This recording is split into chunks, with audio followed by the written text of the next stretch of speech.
Let's go before I start getting more distracted. Yep. This is Scott Toy Guru Nightlick, and you're listening to the Geekcast Radio Network.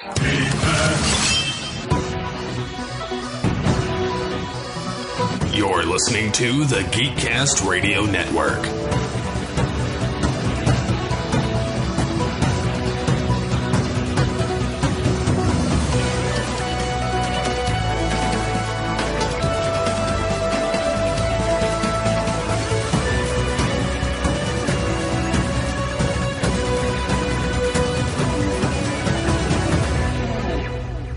Unleash the geek in you. This is Geekcast Radio episode 311. That's right, folks, 311. Wouldn't you believe, or you wouldn't believe, or Amber, or creation. We are definitely creatures for a while around here at the Geekcast Radio Network. I'm, of course, TFG and Mike, and joining me for the first time here on the flagship show is Josh the FloorBurger. Hello, sir. Hello. I know this is a loaded question as of the time of this recording, but how are you? It's just part of my intro. I ask it doesn't, go ahead. I legitimately can't deny that I don't have a good answer for that question. You're either going to get brutal honesty or you are going to get a complete lie. So we'll leave it at that. All right. Well, it is Christmas time, everyone. We here at the GCRN hope everyone is having a merry and bright holidays of a season. Tonight, whenever you're listening to this, during December of 2022, we're going through Josh's Christmas past. That's right, folks. We are winding the clock all the way back to 1990 because Josh either found or uploaded or did something with an old Christmas video that he has. So where do you want to begin with the history of this? Is there anything you want to say? How do you want to introduce yourself to this side of our audience? So I'm obviously on the Toycast side of things. Hi, I'm FloorBurger. Maybe you've seen my podcast. Maybe you've listened to them. So I have a very deep collection of a lot of the toys I've had since I was a little kid. And part of my mission as a collector, between getting the modern goodies that exist out there, has been reclaiming or replacing or completing a lot of the stuff I had from when I was a kid. And a lot of that was Ninja Turtles. Being born in 84, I was there right at the peak of Ninja Turtles, at the perfect age to enjoy them and experience them way back when, especially the original Playmates line. So this video, as far as I know, like you said, was from 1990, and my brother had uploaded it digitally a couple years ago. Looking at the date of upload, if I can even see that, it's from several years ago. It's very low quality. It struggles in a couple different points where the video slows down, but the audio continues. So it kind of has a kind of a cool little effect there, but unfortunately, it's hard to really make out a lot of the stuff in the video, but it's one of the only family Christmases I can think of where my grandmother was there, not because she passed away 10 years after this, but she stopped coming for Christmas Eve, Christmas night. I don't really remember what the setup was, right, but it was, I think, our first official Christmas in the house. It was either our first or second official Christmas in the house. So if you actually see the video, you'll see it's like a log house. The interior is a log house, and it was my mom's dream house. She designed it. She went to the library, learned how to do architecture. She did all the research. My mom took a large hand in drawing the blueprints for this house, basically. Very cool. So it's pretty impressive. It was a piece of property I think we had bought maybe as a family. I'm saying I obviously had no say in it. Had bought a couple years earlier and developed the property, and it was very, very nice rural property in an area that was not fully developed. You could actually drive around and still see goats next door. They're towards the end of the video, and I think you said you saw it. You can actually see the goat farm that was right next to our house that we grew up, trying to not get attacked by goats, and even eventually showing goats. But I digress. So this was actually a really cool Christmas. This is one of the few Christmases that I remember because there's a video that exists, but it was an awesome Christmas. We were a very fortunate family in that toys were a really big part of our gifts typically, but also we were fortunate enough that my family could give several toys. I know that varies from family to family, so I don't ever want to sound insensitive. And I know that we're maybe an exception rather than a rule in terms of the amount of gifts that we got. But, growing up, if that's what you get, that's what you think everybody has. So, the thing for us in the 80s with toys is that we were kids. Our parents, as long as we were good 11 months out of the 12 months out of the year or whatever, or even all 12 months, as long, we would get, my mom used to ask me, in July, seriously, in July, Christmas grows there, she would say, okay, start getting your wish list ready for whatever. And as long as I was good, I would get whatever most of the time. And whenever I didn't get, and I'm not trying to, this is your episode. I'm just trying to have a conversation here. I'm not trying to take it over. You're good, but you do what Christmas, you gotta do. Whatever I didn't get for Christmas, I knew 2 months down the line in February for my birthday, I would get whatever it was that was left over that didn't come, at Christmas. And the thing is, in the 80s, money was plentiful. I mean, not for everybody, but I mean, our families, man, they were between, and you can correct me on your family because I don't know, but my family, it wasn't until I think 90 or 91 where they wanted to institute the whole thing of the gift hat, where you throw all the names of the family in the hat, and whoever picks out that person's name, that's the one gift you buy. Before then, it was a free-for-all. You were getting gifts from everybody, no matter what it was, and blah, blah, blah. And even though my mom was buying all the gifts that would go out to the rest of the family members, it's like, oh, this is from Mike, or this is from whatever, this is from... And it would be like for my cousins, or my aunts, or my uncles, or whatever. So, the 80s is... And I don't know if it's still that way today. I have no idea. But it was a magical freaking time. And I'm sure there were plenty of families that struggled. Our family struggled every now and then, but for the most part, Christmas was the time where it was like, okay, everything except the kitchen sink. I think a big part of Christmas gifts, especially in the 80s and early 90s, toys were a lot more of a common gift than they are now. Obviously, the toy aisles have shrunk. The amount of available toy stores have pretty much disappeared outside of secondhand toy shops and those toy shops that sell the more educational and less, I would say, licensed toys that you see in little boutique towns like your Lake Genevas or whatever. Yeah. You don't really see those anymore. Where back then, we had Toys R Us, we had KB Toys, I remember we did an episode of Toycast where we all talked about a place called Kid City or whatever. There were just more options. Yeah. And I think it was a little bit more affordable and there was a wider variety. And buying toys was relatively easier than it is now. Yeah. But I'm also speaking from a non-parent perspective. I still know parents today who are like, I'm looking for the unicorn princess from Frozen and I can't find her and blah, blah, blah. I know it changes. Yeah. But to speak to your mom asking you in July what you would want for Christmas is I also think back then there was a little bit of a strategy to watching for sales because sometimes there were really good sales throughout the entire year. When stores were pushing out clearance or they were liquidating stuff, it was useful. And I know that my family, if I remember correctly, and unfortunately, let me throw this out there. Let me go to a side tangent, and then I'll come back to this. So just to sort of fill in some context, a little over a month ago, my mom passed away suddenly.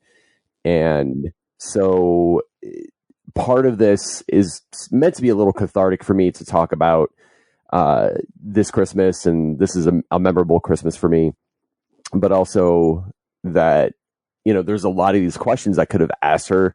And unfortunately, you and I just never got a chance to podcast with her. And I think we had talked about it a couple times. Yeah, we had. When we weren't recording, and that it was a goal of mine to be able to interview her. and to sit down and just have a ton of questions for her one time when we visited. And I only really got to visit with her in the calendar year of 2022 only twice. And unfortunately, we just didn't have, or maybe we did, and I just didn't think about it. We just didn't have time to sit down and for me to ask her a lot of questions about her life, raising 3 boys, a lot of the questions that, unfortunately, I have to go on dealing with never getting answered, getting a little emotional. Yeah, I'm so sorry for your loss, dude. And I know what you're going through because I lost my mom 7 years ago. Yeah. And they're just, you want to talk about something that was never answered until 2019, actually. I've always known that I was born disabled. I've always known that I've had cerebral palsy. Well, key term in that disability's name is cerebral. It's brain. I was essentially born with brain damage, and I had to go through brain surgery in 2019 to remove excess fluid off of my brain. And I've mentioned this before on this podcast and on other shows.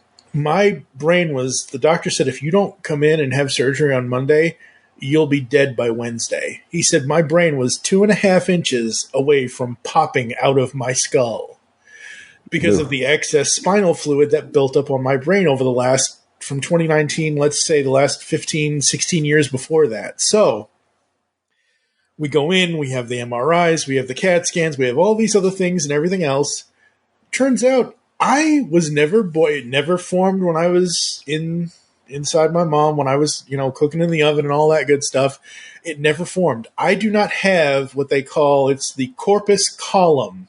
This is the thing in the back of your head that divides the left and the right brain hemispheres into 2 small jacuzzis to take all the fluid. And it's basically like ventricles in your heart and things like that and all that. So instead of having 2 mini jacuzzis, I have 1 giant Lake Michigan in my head. So I never had this thing. So basically I was born. So my mom had passed away in 2015. 4 years later, I'm going in for brain surgery, and I have all these damn questions that I cannot get answered, because even if she did have answers, she couldn't tell me because she's not here anymore. So I know, basically, I'm saying all of this is to give you a chance to, to let you know that I know it's raw right now, and I know maybe people listening will say, well, why the hell are you having him podcast if it's so raw? Like he said a moment ago, I'm hoping this will be cathartic for him. I'm hoping this will be therapeutic for him. I'm hoping this will help him look back on the time, a specific time in his life with his family, with his mom, that was really, really good. Yeah, and I appreciate that, and to an extent, that's what it's going to be. And obviously, some of the questions I have aren't of a medical level of urgency like you have. No, I'm sorry you have to go through that, but some of it on my end is more questions that they're not going to have a crucial or urgent need in my day-to-day life, but it's questions about me, my family, and I teach history, and part of, I'm not the greatest history teacher in the world by a long stretch. Holy cow, I can totally say that. But part of looking at history is asking a lot of questions to really understand how you got to where you are. But maybe it's my own, just the way my brain works. I always have a lot of questions about things and where they came from. So I did want to ask my mom, what was her strategy to shopping for us? Because as we go through this podcast from this video, I can't even list everything that we got for Christmas that year. Part of that is because I can't see it in the video, or it's obscured, or there's just nothing to identify it by. But also another challenge with it is not everything is visible in the video. Not that it's blurred, but it just, the camera never caught it. But I know we got it that year. So there's a couple of Ninja Turtle toys that you never see in this video, but I know that we got them that year. Yeah. So, but I always wanted to ask her, in terms of, because I'm a collector and because I still have a lot of the toys that she had gotten me as gifts or just throughout time, I always wanted to ask her, what was your strategy? How did you do this? How did you shop for us? How did you know? because I don't remember. I know I made lists. I know I made Christmas lists and birthday lists and all that, but I don't.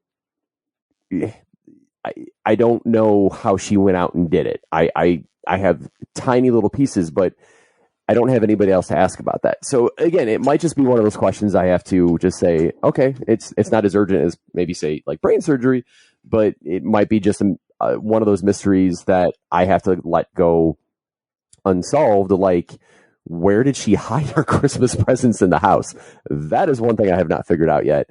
Where did she hide them, and how did they get out under the tree without us ever knowing? Because we stayed up late, and there is a small section in this video where my dad, who's recording us, is asking us about, hey, did you see Santa or whatever? And I know that my brother and I did stay up pretty late a couple times trying to see Santa, and we actually make up a story that we saw someone walking on the roof. So obviously there are, like I said, there's some funny moments in this video, but let's go ahead and jump into the first chunk that you wanted to talk about, so that you can see in the video. Yes.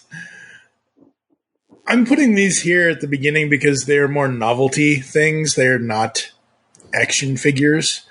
They're the Snuggle Buddies Christmas Santa and Mistletoe. Mistletoe.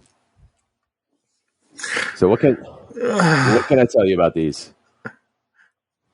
Did you put them out every year after this? So I can explain quite a bit about these if you would like. Okay, yeah, sure, go ahead. So let's start with the mistletoe. My mom, I do remember, did appreciate reindeer and moosei. And I don't remember when she got these. I want to say they're probably from 1986. So I was maybe 2 or 3 when we had them in the house. And I actually have a picture or two of me, very, very little tiny me, with these. And they were just sort of your standard Christmas plush. And if you look up mistletoe on eBay, if you look up that term on eBay and you look at all the different varieties that pop up, there's not only the ones that I see in the video, which is just the standard moose with a scarf and a hat, but there's a couple other variations, including a female variation. And my brothers and I know as a fact, loved these because they're really easy to wrestle with. They're kind of floppy. They actually do have a little bit of weight to them. They're a lot of fun, and they're hefty. And when we were smaller, they were pretty close to us in size. And there is something about the antlers. They're kind of a corduroy material. So it was, as far as a tactile experience with a plush toy, I know that sounds weird to say, it's kind of unique. And kids are very much about tactile textures. So the fur on the moose is very velvety and soft. And then you get the soft corduroy of the antlers. And so those have always been put out every year, every Christmas since whenever they were first purchased. I got them from my mom when she recently moved a couple of years ago. And so I've put out at least one of them. They do take up a lot of space. I've put out at least one of them at some point somewhere. They've come out and hung out. So they're still hanging out with us now. So they're 1986. We're looking at we're getting close to shy of 40 years here with those things. And yeah, we're pretty much at 40. I mean, we're not at 40 years, but it's close enough. Yeah, it might as well be. So, and the other thing, especially with the Santa, if you think about it, because they only came out in December and then they got put away in January, they've only really been out a couple, just really very, let me rephrase this. Their actual time of exposure to being played with and being out and exposed to the world is actually a lot less than your standard stuffed animal, because they only came out at Christmas. If you add up the month and a half that they probably were out, that's 40 months, whatever, we're talking about less than 4 years, where some stuffed animals get beaten up over the entire span of a year. Yeah. And so they're still in very good shape. One went missing because my mom would often buy these things in triplicate, one went missing. I was able to replace it off eBay because they're still very cheap despite being almost 40 years old, and it was brand new. It looked like it came right out of the bag. Well, the mistletoe is very cheap. It's about $30. That's Santa, though. Like, the listing you sent me was like $71, and I'm like, there ain't no way in hell. I don't care what kind of memories I have attached to that damn thing. And I still have all 3 of those. Again, my mom bought things in triplicate. Those were just a ton of fun. They're comfortable. You could hold on to them and use them as a pillow while you're watching a Christmas movie. And they just work. They're just very kitschy. They're very iconic. And I think because they're Santa, the shape works. There's some other really creepy versions of that. If you do look up Pillow People Santa, like there's some less desirable looking ones. But it was as much as a Christmas toy as they were a decoration. And that's what they're still used for to this very day. Yeah, absolutely. So, at first, I thought that the mistletoe. I'm like, Alf? Is that Alf? You're like, nope. I'm like, oh, damn it. No, and you can catch them in the video a little bit here and there. I need to actually mute the video while we're talking. But you can catch them in the video here and there on the couch.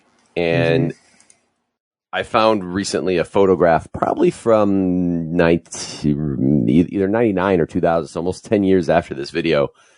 And they're still hanging out on the couch in almost the same exact spot.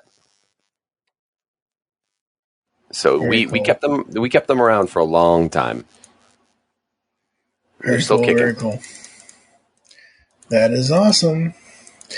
All right, folks, we're going to get into the action figures segment for this episode of Christmas 2022 with Josh the FloorBurger. And up next is Those Heroes in a Half Shell. Cowabunga. I feel like you were leaving me an opening and I totally just botched it. But yes, so we're talking about the Ninja Turtle section on this. And this was, for me, sort of the peak of Ninja Turtle fandom. I was old enough. We had gotten our first Ninja Turtles before we moved to this house. Mm-hmm. We got the 4 original ones. I can't remember which other ones we had originally, but we loved Ninja Turtles.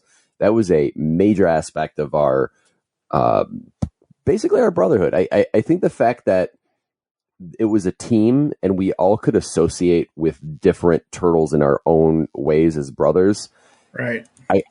I know that typically my brother John would get the Leonardos because he was the oldest and kind of the leader. So that was his sort of given role. Mm-hmm. Surprise to you, I was typically Michelangelo. No, that's not a surprise. Yeah. But I think Donatello and Raphael, if I remember correctly, usually kind of swapped between my brother Jer and I. And so there is something about a wrapped up action figure, especially a vintage figure, those old vintage Ninja Turtles. If you wrap it, there isn't that iconic shape to it. Do you know what I'm talking about? Oh, yeah. So it's got this sort of angle across the top of it from the bubble to the back card, and it comes down. And in this video, you see that we actually have that my mom put them back to back and wrapped them. And we could not have been any more excited to get. And I think my count and my memory of what we got is pretty accurate. You can't see it all in the video. I know as a fact that I got the Sewer Surfer Michelangelo. Mm-hmm. I also either got the Undercover Donatello or the Space Cadet Raph. I don't know which one I got. It's hard to see in the video. You can't really make it out. Mm-hmm. My brother Jer got the Donatello with Sword Shell in either the Don or the Raph. Yep. And then my brother got the Leo, the Sewer Samurai. And if you got to have these toys as a kid, this was, I think, the first variation of the Turtles that came out that were not included with action features. So there was another version where they had that wind up, like, you know, Donatello could swim and Raphael would spin his arm or something. Well, the disguised turtles were like the samurai and the sewer surfer and the undercover and the whatever Raph was. Those were the features. Like the fact that Raph is a space cadet and he's in a spacesuit. You don't see The only turtle part of him you see on him besides his shell is his head. The rest of it is just a regular old Buzz. I was going to say Lightyear, Buzz Aldrin spacesuit sort of thing. But the unique part about these is that, to a point, they were not only a little bit believable in the outfits that they wore. So, could I see the turtles going to space in the cartoon? Yeah, easily. And they did. Yeah. And could I see Michelangelo want to dress up like a surfer at the time? Totally. No. The Ninja Turtles had a long history of wearing trench coats and going out into public, so that fit really well with both the cartoon and the movie. Yep. And while Leo as a samurai was a little bit of a stretch, it wouldn't be a stretch by the time the third movie came out. No. But they were all so very functional and believable. Later iterations of the Turtles, less so. Yeah.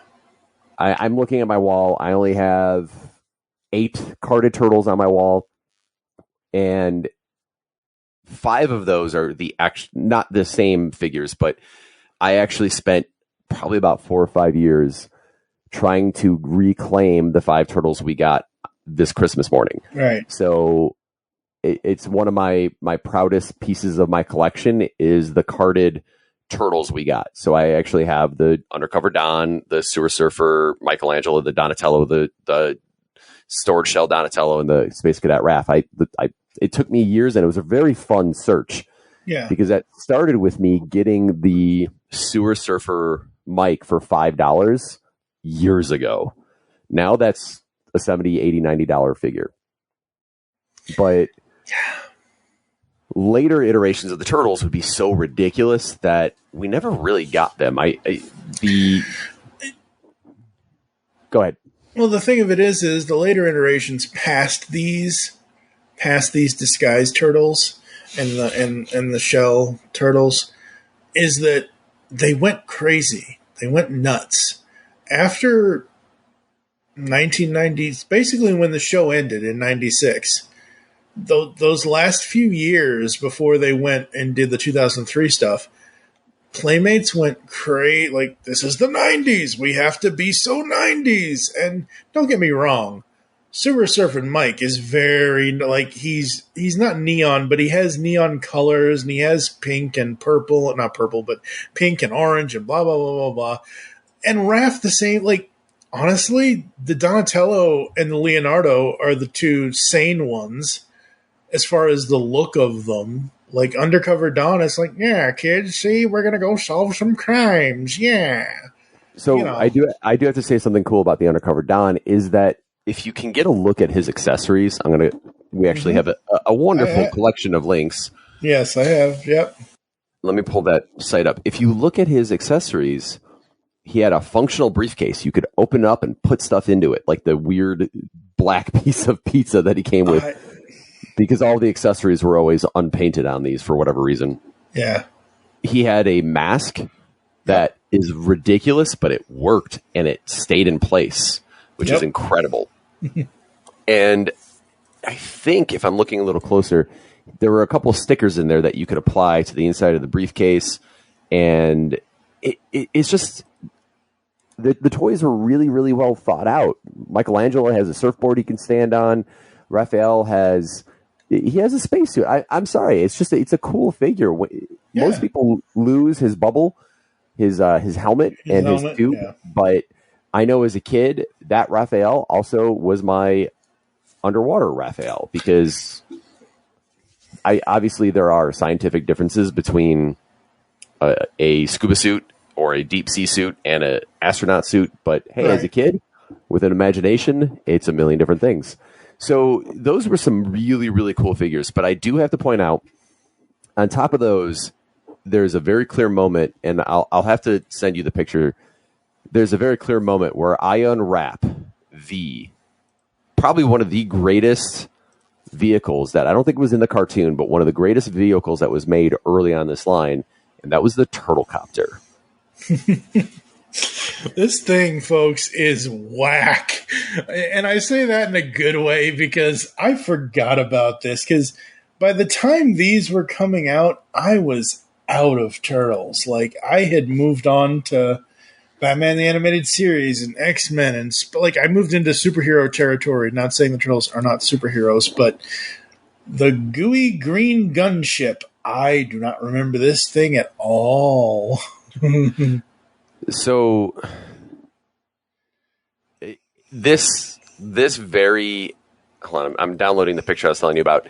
Mm-hmm. This chopper, whatever you want to call it. The only complaint I had about it, and I'm going to start with my critique, and then I'll move into my little mini review, is that the propeller blade didn't have a mechanism to make it spin. Right. If it had that, it would probably be an amazing vehicle. But if you look back at some of the early Turtle vehicles, unless you got the bad guy vehicles, which I don't think we ever did, there wasn't a lot to them. The original Turtle van, I know it's iconic. As far as a toy goes, it's not great. It's not very detailed. It's not the most fun item outside of, hey, we're just going to jam a bunch of our turtles into this and roll it down. It doesn't even have a steering wheel, no seat belts. Like, the biggest feature has a legit rubber band that just flips one of the doors out and hits somebody. There's really not a whole lot to it. I'm not trying to bash it. It's just a simple, well-made toy that was pushed out. But the Turtlecopter has so many features. Yeah, it does. And the link I have doesn't even begin to describe those. But it's got trash can bombs that you can fill with ooze that you can drop. It's got a handle on it that you can use. And some people sometimes make fun of handles being built into toys so you can fly them around. But as a kid, if you can make a flying vehicle more functional because it has a handle, I just think it's more fun because you don't see your hand covering the vehicle as you're flying it around. So yeah, I mean, because really, seriously, looking at this Turtlecopter, like if the handle wasn't there, you would have to hold it from the bottom, or you would have to basically fist the tail section of it, or something. You would have to find a way somehow to hold this thing up and fly it around the room. But since it has a handle on it, it's like, oh, this is cool. Every vehicle that is I'll rephrase this. Every flying vehicle deserved to have a handle, so we could, have a place to show that we were actually quote unquote flying the vehicle. Yeah, and with the handle, it also had a squeezable trigger that would make the rails of the helicopter, which were punching bags, basically go back and forth like one of those Rock'em Sock'em robots, and you could literally punch things with it, and it was so cool. But Playmates was also smart enough to put wheels on the bottom of the helicopter, so in the Christmas video, you can actually see me sliding it around like it's really cool on the ground. But there's so many details put into this. There were so many different attachments that look like little bugs, or I can't really determine exactly what the attachments are, these little blue things that are hanging off the side. But you could comfortably fit two turtles into this in a functional manner. They're not just like laying in there. They're holding one of the guns, or they're piloting. And it's filled with features. It's filled with really cool pieces. And the fact, I don't know if it ever made it into the cartoon, because even though I was a huge Turtle fan, I didn't get to watch the cartoon a lot. I don't know if it did. I don't think it did. Okay, so as of this recording, I am still on disc 6 of the original animated series, which is like somewhere in season 3. So I don't know. Because when you first showed this to me, I was like, oh, the front of it kind of looks like a little bit, even though it's a helicopter. At first glance, I was like, oh, that's the broken, that's the bottom part of the turtle blimp. And then I looked at it again. I'm like, oh no, that's the Turtlecopter. Okay, got it. I honestly don't remember if they did. And eventually, once I get back to watching the series, I'll let you know. I'm going to lean towards it not ever making it in the cartoon. The turtle blimp did, and I totally understand why. Yeah, and it was honestly a more iconic vehicle in just so many ways. It was unique. It was cool. It made it into cartoons. It was a toy. It was fun. But this, for my money, was better than the turtle blimp. This was really my iconic toy. Now, I'm going to jump ahead really quick, and then we'll jump back to the turtles, because I think we have one more thing to talk about. But that year, I think we each of the brothers got one larger size toy that was unique to us that either we chose or something. I don't know if we chose it. I really don't remember. I do remember at least one Christmas where my dad took us up to an outlet mall in Kenosha, just north of the border here, and took us to a toy liquidator and said, you guys get to pick one larger than usual toy to get. And I feel like it might have been this year, and it might have been this. I'm not sure. There was a year. Yeah. See, this is where I wish I had my mom to talk to about this, because these are the things that get a little lost in time, and I don't think my dad remembers. But he wasn't as involved in the gifts as my mom was. But the other vehicle to talk about was the Turtle Cycle, and this I think was the 1989 toy, and you don't see it. I think there's one quick blip in the video where you can see that maybe I'm opening it, and I'm not 100% sure we got it then, but it is visible later in the video when my brothers and I are all playing with our Christmas morning loot, which was, I don't know about you, one of the most fun things about Christmas growing up was the couple of hours before, we either went by a family member's house or families came by our house. Yep. But those couple of hours where we just got to go play with all of our new loot was probably the best playtime ever. Yeah, absolutely. And for me, because I come from a family where I'm an only child, I essentially am playing by myself. I was not going to say it the other way around, but it's just one of those things where, you're right. We're going to keep this PG. Well, I mean, the show is always explicit, but it is what it is. It's one of those things where, you're right. We would spend anywhere, my mom and I, and at the time her boyfriend, we would spend from like breakfast time to noon time opening stuff. And then from like noon to 2, I would be playing with the toys. And usually anywhere from 1 to 2 to 3, we would eat, like you said, go to a family member's house or go to this or go to that. And usually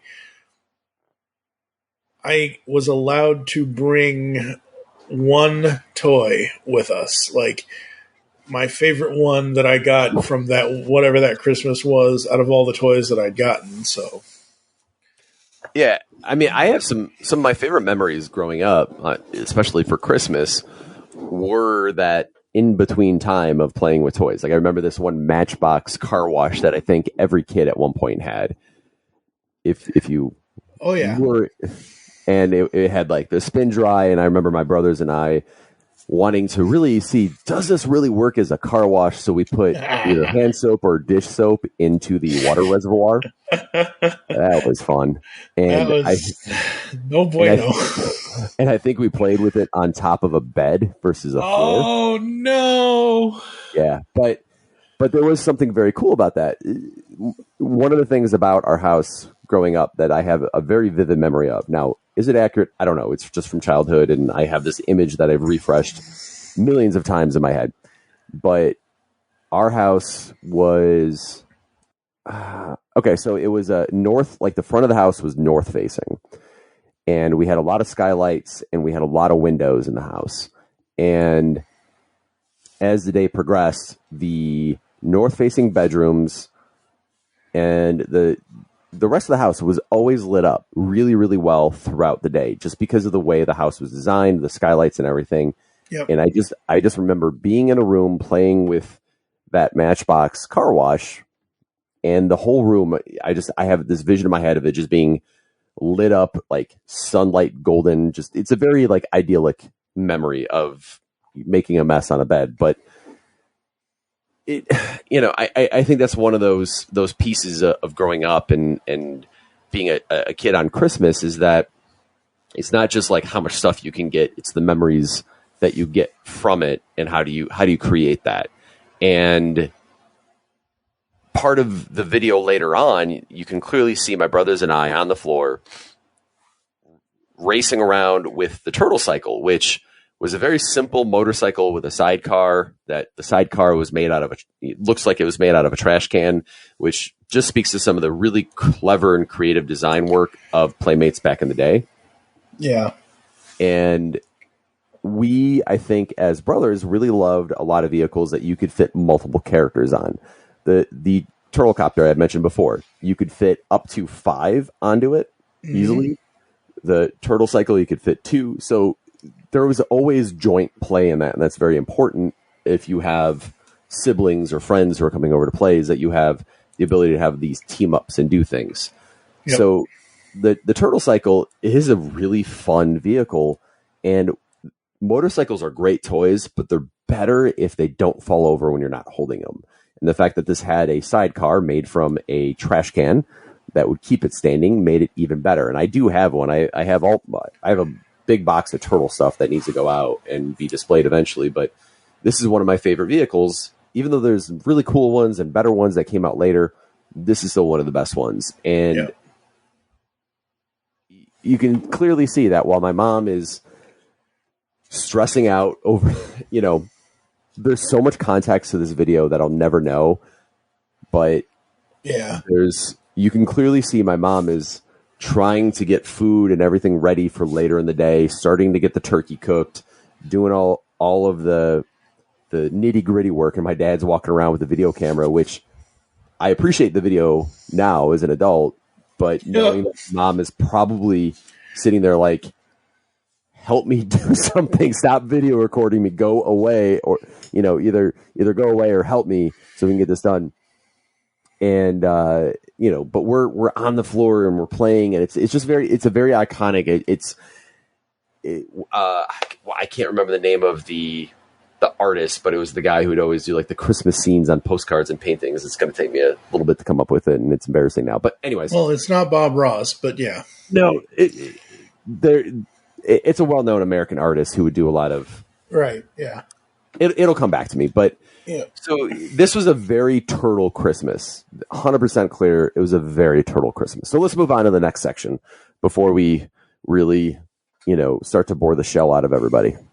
I swear, Playmates, you got to be careful when you're doing trash cans as sidecars, because Oscar the Grouch is going to come after you. Hey, maybe he was the innovator in that. Maybe he went on Shark Tank and sold that to the turtles. Yeah, thankfully Shark Tank was not something that was around back in the 80s. All right. Moving into the G.I. Joe territory, we have a helicopter and a tank. So this was an interesting addition to the overall theme of the day. And this is why I think this is one of the Christmases, there might have been more than one, where we went to one of the toy liquidator stores, because the Mamba was from 87 and the Equalizer was from 89. So that's why I think these are liquidator toys. Right. So I think we went to the outlet store and there was a toy liquidator there. And it was the only major mall near us when we lived in, it was a town called Long Grove in 1990. So we would go up to Kenosha, which, if you are familiar at all with that geography, Kenosha is one of the first major towns just north of the Wisconsin border if you head north of Chicago. Yep. And for years, there was an outlet mall there. Side funny story. Throughout college, I don't think I went north of the border more than once throughout college. So from 2002 to 2006, I think I went to Milwaukee once. And that was in 2002 or 2003. I want to say it was probably 2002. So for 4 years, I don't go north of the border. Right. From 2006 to 2008, I don't really go north of the border anyways, because I was still driving down to school and hanging out with friends who still live down there. And my wife, who I was then dating, I said, we really got to go up and check out the outlet mall in Kenosha. And she's like, there's no outlet mall in Kenosha. I'm like, no, there is. I've been there. I love it. We need to go. She's like, no, it's not there.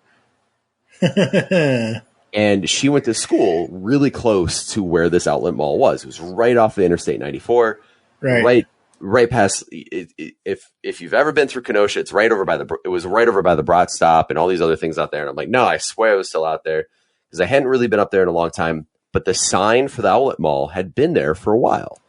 Right. And I just thought, because I had only driven up there 2-3 times in about 8 years, that I swore that it was just further back from the interstate, and you just couldn't see it. It was behind these car dealerships. And she's like, no, it's gone, I swear. I'm like, no, I've seen the signs. So she humors me. We drive up there, and lo and behold, she's right. It is gone. They had knocked that whole thing down. And my family went up there a lot in the early 90s. We went up there all the time when, like, Hypercolor shirts. Do you remember those? Yep. When those were huge, there was a Hypercolor outlet store that we got our Hypercolor shirts from. And we got all these toys from up there. And my mom, I want to say it was maybe 95, 96, or 97. She knew I was kind of having some struggles here and there in life. And from like 96 through like 98, maybe 99, every so often she would just take me on an adventure. And I don't remember all of them. I remember some of them, but she'd just be like, let's get in the car and let's go. Yep. And I do remember one of the trips was out to the outlet mall. And it might have been even earlier than that. I'd have to look and see if I can find any information. But I know one of those trips, and this is unrelated to the current podcast, but, I'm throwing memories out there about my mom. So there was a short-lived cartoon and toy line called Botsmaster. And again, this was not anything about this Christmas morning, this video we're talking about. Yep. No, that's okay. Keep going. But I actually have a soft spot for this show and this toy line because it's really not a bad toy line. And it has some really unique things for the time. But there was a gift pack called Jungle Fiver, which on the show was basically a Transformer combiner. It totally ripped off Transformer combiners. Blatant ripoff. Literally 5 vehicles transformed into individual robots, and then they came together to form one giant robot. And there are some toys that I've had since I was a kid and that I still display. Some I don't display, and I just preserve them in a box. But this Jungle Fiver, I know, came out of one of those trips she took me on, as just like she and I going out together on one of these adventures. And it's missing all of its accessories, like it has tons of little missiles that can launch off of it. It's missing all of that, but I still have the 5 robots together. And it's on my shelf behind me. But, these are things that are just coming back to memory as we're talking. Very cool. But to jump back into it, the two G.I. Joe vehicles, the Mamba and the Equalizer. If you want to talk about badass, super cool G.I. Joe vehicles to get on Christmas morning to enjoy, looking at the Equalizer, we'll start with the Equalizer because I'm just going to go alphabetically. Mm-hmm. Not that really matters overall, but go ahead. Yep. But the Equalizer was part of the Slaughter Marauder division, I guess, of G.I. Joe. And it fits 3 G.I. Joes, which again was cool because we liked a lot of toys where you could fit multiple figures on. Yep. It had at least 6 different missile launchers, these giant guns. It was just a ton of fun. And it has armor plates that you could lift and move. Anything that had functional parts. If you look at the front of it, it's got 2 functional, like, I don't know what you would call them, but, you would put your G.I. Joe down into the seat and then you put the hatch over him and they could peek out. And it was that type of stuff that was so unique to us and stuff that we enjoyed, that it wasn't just, you just put your figure into this, essentially a case, close the door, and it doesn't do anything. It was, they were sitting in it, you could look in, and I could see my G.I. Joe peering back out at me. And my brother Jer got this one. Yeah. This Equalizer, this Slaughter Marauders tank. And yeah, it was also available in 1990, discontinued in 91, according to this website. So it is very possible it was still in stores. I feel like it may have been one of the liquidator opportunities. But in the video, you can actually see us trying to put it together because even back then, you'd actually have to assemble most of the parts. Like if you look at the link, yeah, and you look under the images section, there's a photo of the bagged parts. Yep. You have to have some sort of mechanical engineering degree to put this thing together. It's so many separate pieces. It's crazy. But that was the thing about certain vehicles back then, is that some assembly was required. And that's actually something my brother John was so good at. that because he was a little older than us, he grew up with He-Man and early G.I. Joe. That is a memory I will never lose, is that when it came to a lot of these toys that needed assembly, he just knew what to do. And that'll take us to a section in a little bit, because the other vehicle that we got was the Cobra Mamba, which very cool looking very cool looking helicopter. Yes. Probably physically impossible to ever make something like this that could ever fly. Yeah. But just so it was one of those vehicles, and this was kind of popular in the late 90s or late 80s, early 90s, were vehicles that had sub vehicles that could pop off of it. Hasbro did it a lot with G.I. Joe. I think there was something called Metal Machines or something. There was almost a Micro Machine military line that had a lot of little tiny vehicles that would pop off of larger ones. Right. So this is a large purple helicopter put out by, it's called the Cobra Mamba. And it had one large helicopter with these giant propeller blades, giant missiles, and a cockpit for one pilot. And it came with a pilot, and he's a really cool figure. And then it came with two smaller jets, essentially, that could be attached to the helicopter, but could pop off and you could do other things with them. It's so excessive in its design, but literally just an amazing Christmas present to get. If you think about really cool Christmas presents, something you're going to wait for just Christmas, is this, like, I would put this at the end of a video game as a boss vehicle that you would have to fight and defeat at some point back in the 80s and 90s on a NES game. And actually, that they actually did that. Okay, it's funny that I'm saying that. I'm scrolling down, and it's featured in the Nintendo game, the G.I. Joe Nintendo game. You had to defeat the Mamba. How about that? Yeah, absolutely. Yep. So these two vehicles would last us a while. My brothers and I played hard. We'd lose pieces would break, and eventually it would start looking like Mad Max, where you would have incomplete vehicles that were still racing into battle. And by the time my brothers were out of toys, but I still was, I was taking in these, like, broken down vehicles over time, and I'd have, like, the skeletons of so many different things, and still coming up in a headcanon for myself. Well, why does the Cobra Mamba lack so many parts? Well, Cobra is losing money, and they're fighting G.I. Joe too hard. And, I just try to be creative with these broke down vehicles that I adopted, or inherited. But G.I. Joe was still a huge part of our lives at that time. We still loved G.I. Joe, and I would continue to play with G.I. Joe for years beyond that. So let's move on to, I think are we done with the action figures? Pretty much. We're done with the action figures. Now we're going to move on to the racetrack. So the last part of the action figure sort of thing is racetracks. And when you first showed this to me, I'm like, is that Micro Machines? Because I wanted to throw what's his name? Crap. He was Blur in the John Machida Jr. I wanted to throw John Machida in here, but it's not Micro Machines. It's something else. Super Fast Machines Ultimate Challenge Racing System with Hyperspeed. So I know that when my brothers and I were kids, we were always interested in those racetracks and remote control cars. Yep. And some of those original racetracks had the limitation. They were the ones that had the little car that you kind of plugged into the racetrack, and then you had this wired-in remote that you would hold down, and it would go around.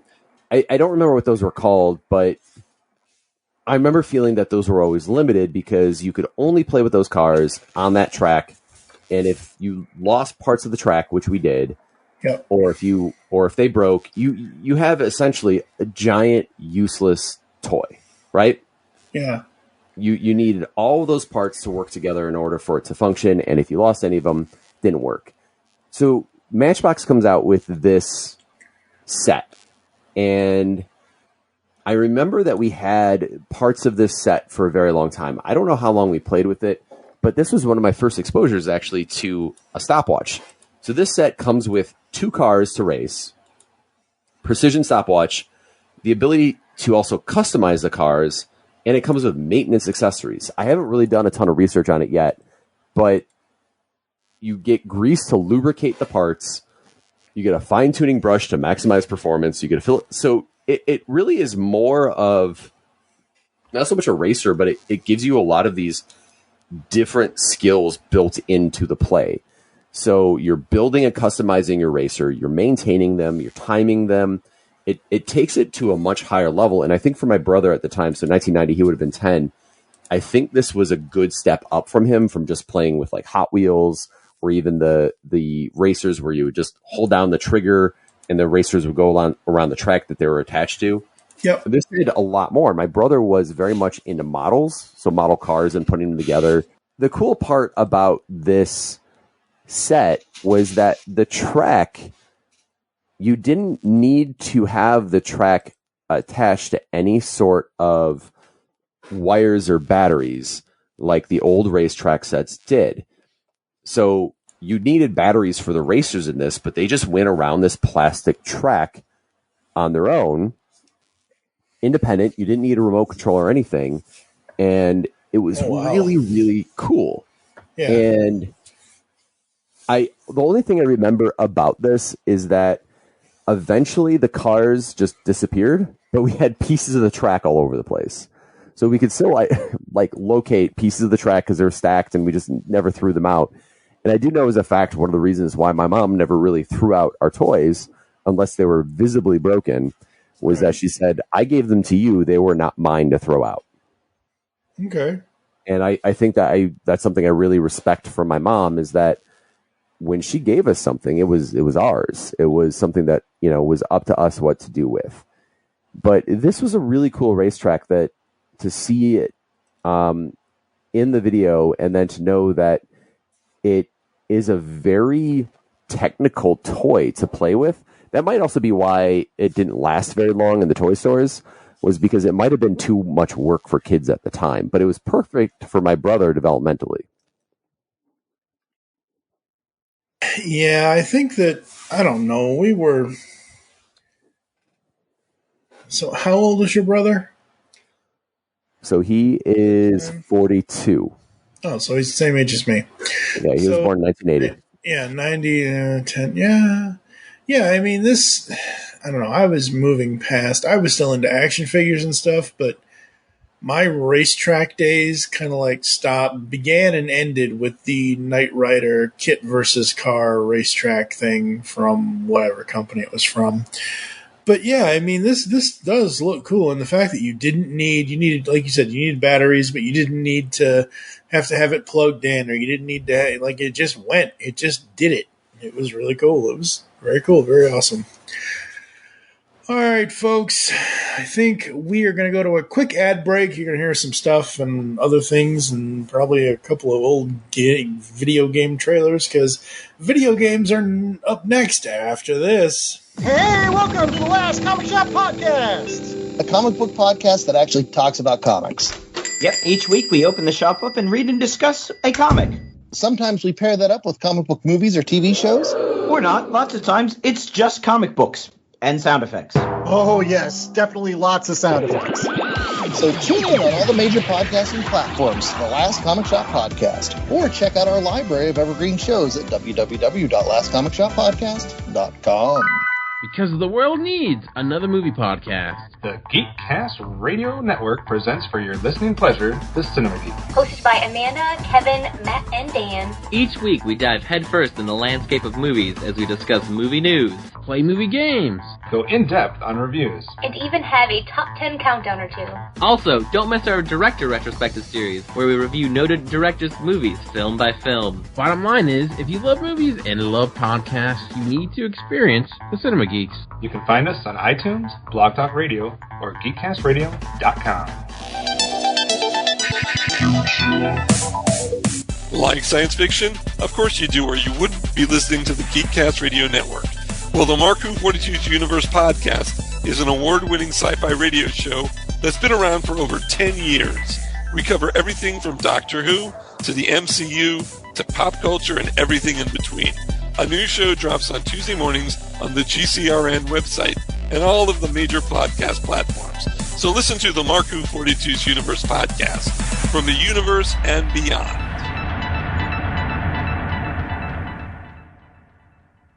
All right, folks, we are back here on Geekcast Radio, episode 311, as Josh goes through his 1990 Christmas memories. We're switching over to video games, more specifically handheld video games from Tiger Electronics. So, there's a fantastic Angry Video Game Nerd video about Tiger Electronics, and these were basically your simple LCD, I think it was, or LED, or whatever it was. Yep. Video games that had the little animations, the pre-made animations. Yep. Of very simple video games. They were so simplistic. They were handheld, and every license had a Tiger Electronics game at the time. If you look up Tiger Electronics, you can find almost anything from Afterburner, which is what my brother got, to Ninja Turtles. To everybody had one. And the one thing they all had in common is that they were terrible. No, come on now. They weren't all... I'm sure there were terrible ones, but they weren't all terrible. No. I appreciate you being... usually I'm the optimist in these situations, but no. These are all terrible, and that's okay, because I loved them. They didn't make sense to me. They were awful. I was awful at them, but really, it was really, really easy of, hey, what's new and popular? Ninja Turtles, Power Rangers, Simpsons. You get this little thing about the size of your hand, you throw it in a bag, you have it for a car ride. The noises are absolutely annoying. The sound effects are terrible. The gameplay is rudimentary at best. And by today's standards, if I were to give these to kids today, they would look at it as if you said, here, play with these rocks and sticks. They're just now, simplistic. come on now. It's not that bad. My wife and I were just at a thrift store, and really, really nice thrift store. They really do a great job. They raise a lot of money for women's shelters and everything, and we went there because it's very Christmassy. They do a really good job making the whole store look Christmassy. And there was this grandmother and her grandson, and this kid is just crying out, "Give me my game! I want my game!" And he was playing on a phone or something and just so cranky about it. And I could just barely see what game he was playing as he cried past me. And it was something so much more sophisticated than the most sophisticated... blah, blah, blah. Nailed it. The most sophisticated game, that's what I was trying to say, and I got tongue-tied. The most sophisticated game I had as a child, this kid had something that was probably 50 times better. Yeah. So if I gave this kid this Tiger Electronics game and said, sit down and be quiet, he might as well have held the dialogue between his shoelaces. And these LED, LCD, whatever they're called, these... They're Tiger, LCD, yeah. Yeah.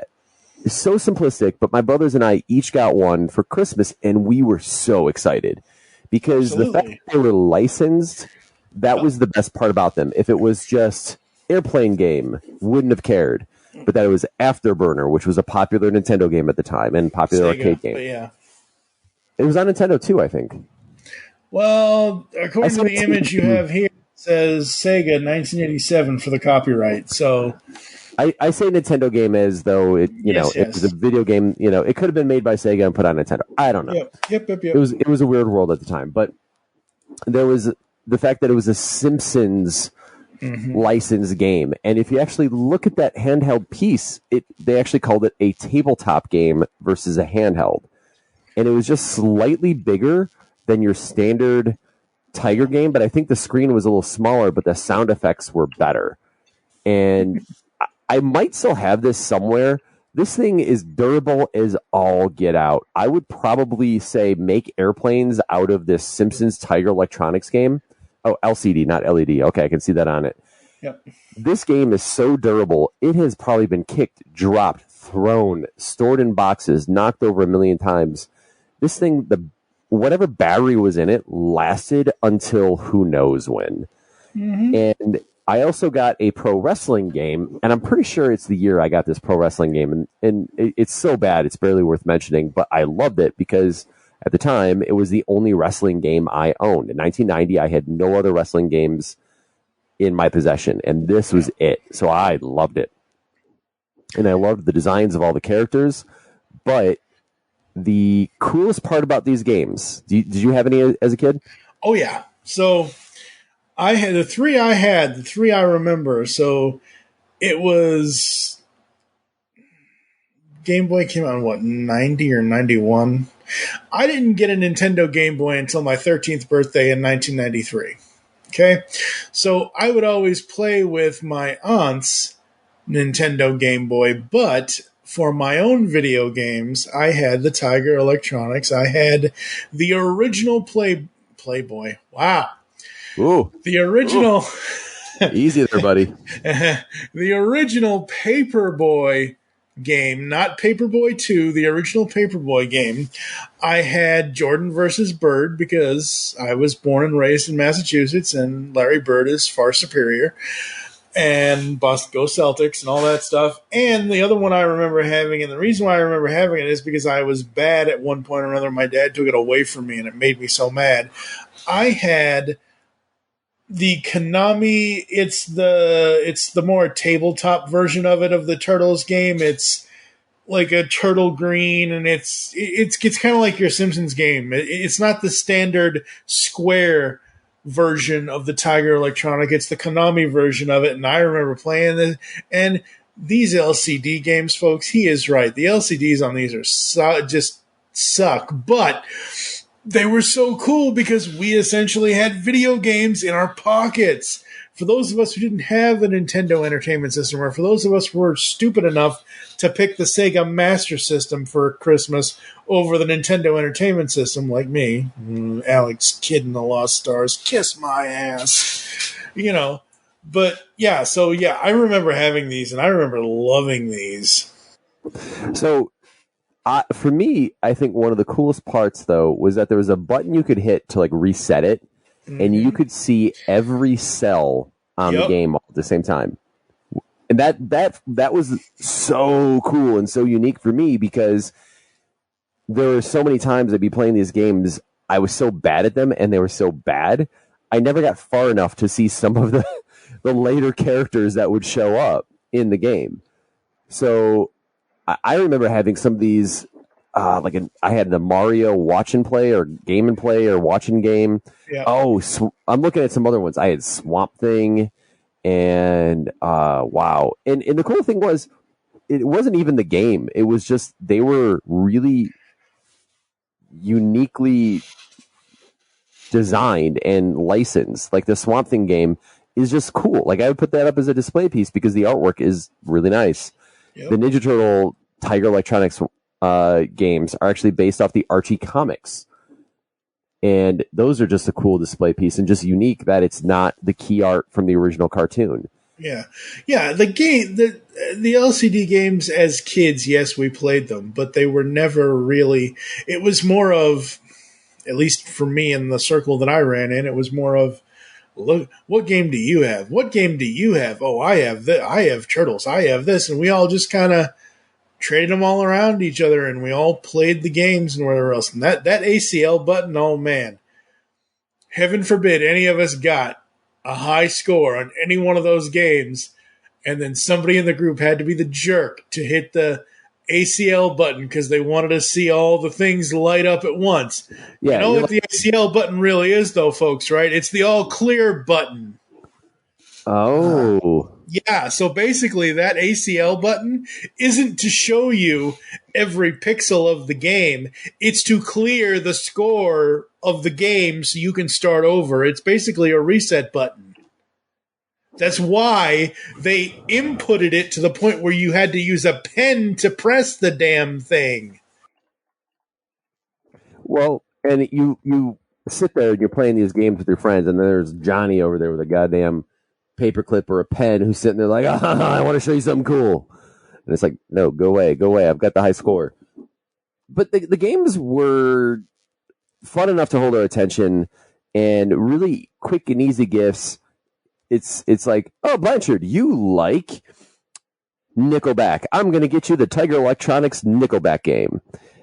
because it was cheap, it was easy, it was really more marketed towards parents of It was kids. marketed towards parents of the kids that weren't buying the Nintendos, that couldn't afford the Nintendos or the Segas or the whatevers at the time. It was a way for us they to... could. It was just an easy supplemental gift. You know, Absolutely it was just yeah. Oh, you like pro wrestling? Here, I saw this. It was $5 at KB Toys. It's a wrestling game, and I'm not complaining about getting that wrestling game. I remember, like I said, I didn't have any other wrestling games. Yeah.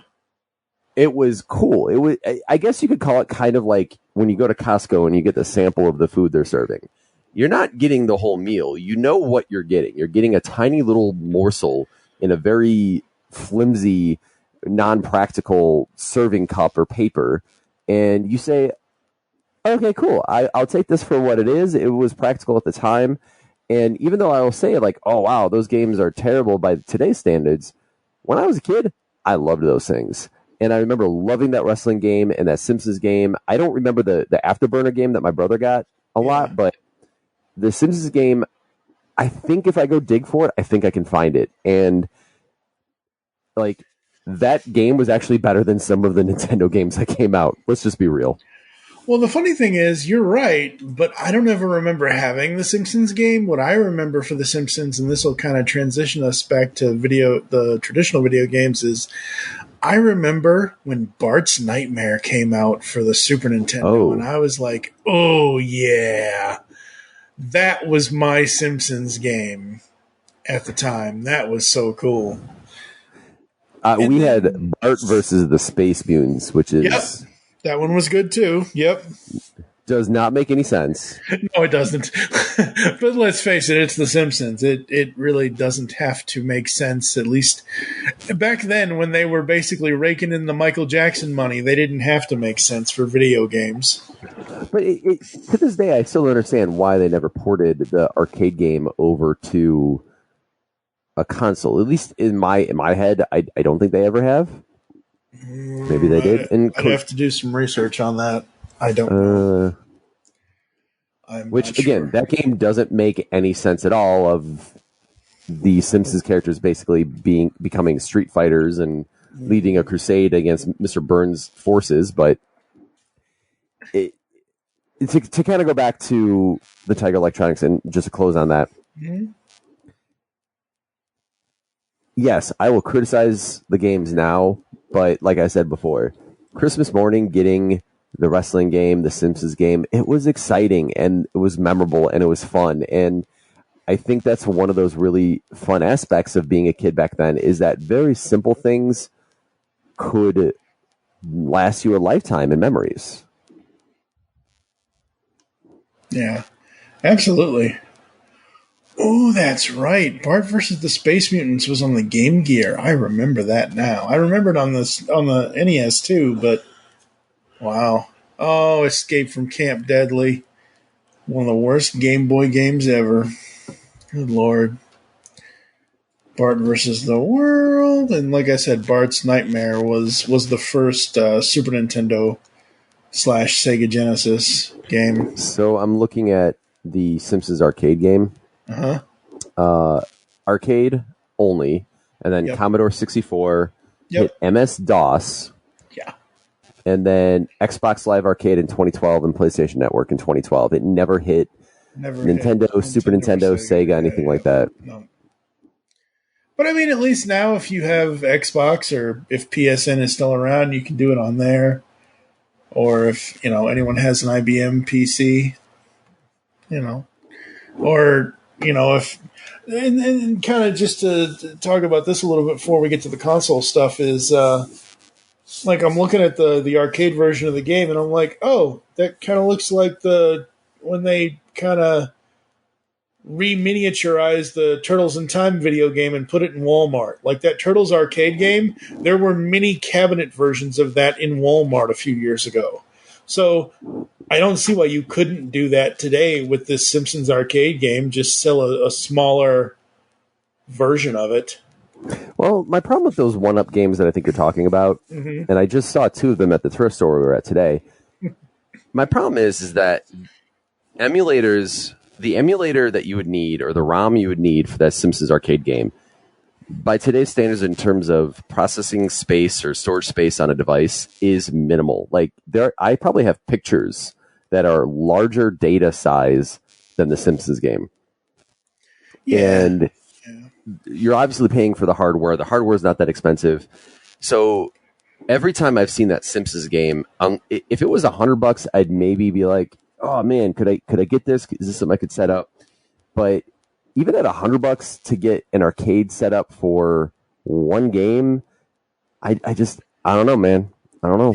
Yeah, no, it's not like, if I was going to, and this is so silly, but I remember doing this at the movie theater because it was there at the time. I think it was right around when Phantom Menace came out in '99, or it might have been when Attack of the Clones came out. In the movie theater that I used to go to, they had, and I'm sure it was in other theaters too, but they had obviously arcade games there and whatever else, but they had the big, like, you had to go and sit. It was the big Star Wars enclosed cabinet where you would sit and you would play either A New Hope, Empire, or Jedi. But it was this big surround sound cabinet thing that you would have to sit in. And oh my God, like, between that and Crazy Taxi, those would probably be the two arcade things I would want in my living space, if I could even have them in my living space, kind of thing. So the Simpsons arcade cabinet and the Turtles and the X-Men games, obviously almost the same exact game, side-scrolling beat 'em ups. If I could have an arcade cabinet that had just those three, because those were my three. I played a lot of arcade games, but those are the ones that sucked my quarters up the most, and I would stand there sweating the longest playing. Yep. That's, for me, those are, if anybody's out there who's like, oh, hey, I can build you a cabinet for $200, let me know, because I'm not going to drop, $100, $200 on a cabinet that only gives me one game, but those three games, if it's custom, if it's something I could put other games on. So Duvall, you know Duvall. Yes. He actually has a custom-made arcade cabinet that has 500 games on it or something, and it's amazing. That's amazing. That's awesome. I can't remember if he bought it off someone or if he built it or whatever, but I remember seeing that and just being beyond jealous and just beyond inspired of, man, I need something like that. And, I have my basement bar now that I think it doesn't need it, but man, would my basement bar be better if I had an arcade cabinet in the corner. Just saying. Maybe not till we pay off our vet bills and we figure out, a bunch of other stuff, but bills have to come first. One day. You're still young. It's okay. And I see, we're totally off on a tangent, but so I do have a projector, just a very simple projector. It's an older projector, but it works just fine. If I could even just get a tiny device and get controllers to put those games on, I don't even need the cabinet. I just want something that has controllers that I can play the games. Yeah, you need from. Like a Raspberry Pi or something like that. Yeah. And from someone that isn't going to send me junk and a bunch of untranslated Japanese games that don't work. Because I've had a couple friends who've done that, and they get. I don't know if they feel like they got screwed over, but anyways, let's jump back into it. So. Tiger Electronics games don't hold up today, but really some great memories from those. Let's move on. All right. It was always so damn frustrating to find that idiot in the red and white hat. I guess we should go into the educational stuff now, folks. Find Waldo now. Are we wanting to stay in video games, or do we want? There's one more video game. Oh, Skate or Die? Yeah. I'm dead.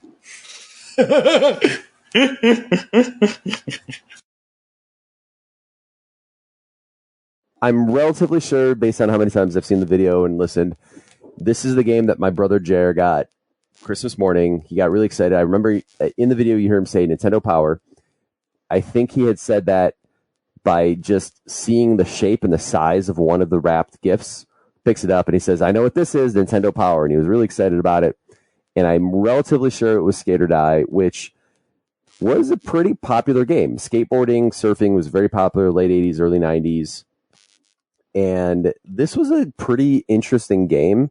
I was terrible at it for the most part because I couldn't really figure out how to get it to work. Did you ever play it? I played it maybe once or twice. I was more of an excite bike kid than anything else, because at least that was easy to crash on. But Skate or Die was never really my thing.